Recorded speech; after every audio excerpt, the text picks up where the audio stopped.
Un drôle de dodo.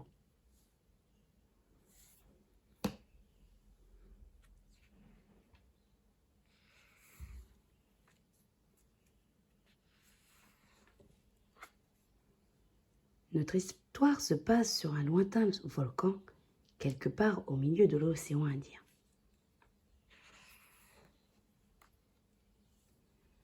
Sur cette île verdoyante vit un oiseau facétieux. On l'appelle Dodo. Dodo n'a pas les deux pieds dans la même basket. Il déborde d'énergie. C'est loin d'être un endormi.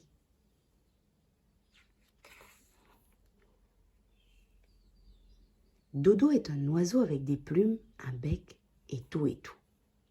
Mais un drôle d'oiseau plus à l'aise sur la terre que dans le ciel. Dodo a grandi sur une montagne. Ne pouvant pas voler, à cause de ses ailes trop petites, il a l'habitude de marcher. Il adore faire des randonnées.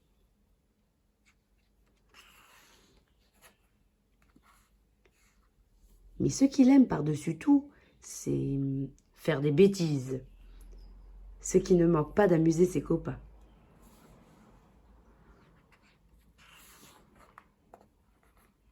Un jour, par exemple, il a réveillé le volcan, alors qu'il faisait la sieste depuis 50 ans. Une autre fois, il a vidé le lagon de toute son eau.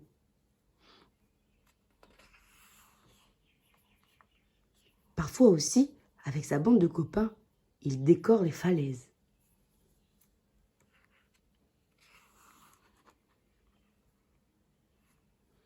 Quand il fait trop chaud, Dodo saute dans les cascades en éclaboussant tout le monde.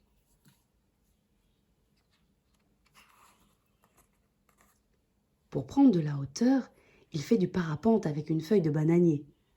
Certains jours, on le voit faire de la luge dans une carapace de tortue. Les grammones n'en reviennent pas.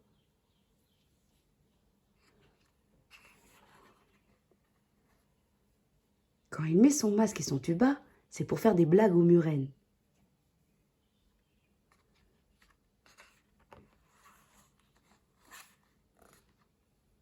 Notre drôle d'oiseau a même réussi l'ascension des 4 Salas, avec quelques dégâts semble-t-il.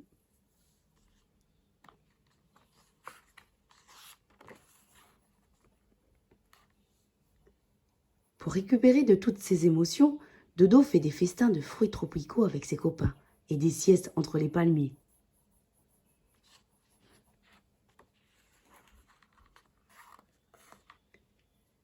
Ainsi allait la vie de Dodo jusqu'au jour où il ne trouvera plus aucune bêtise à faire.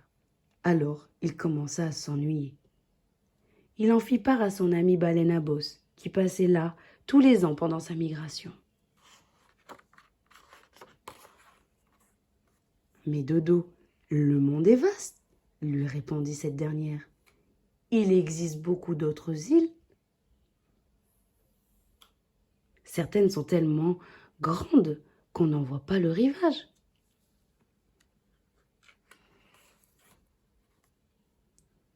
Et partout, il y a des amis à rencontrer et des jeux à inventer.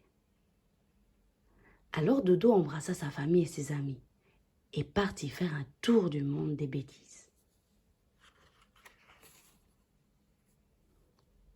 Et depuis ce jour-là, sur l'île de la Réunion, on attend le retour de Dodo.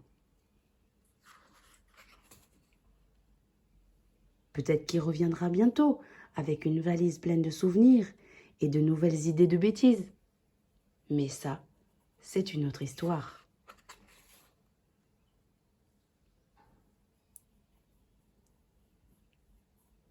Fin de l'histoire.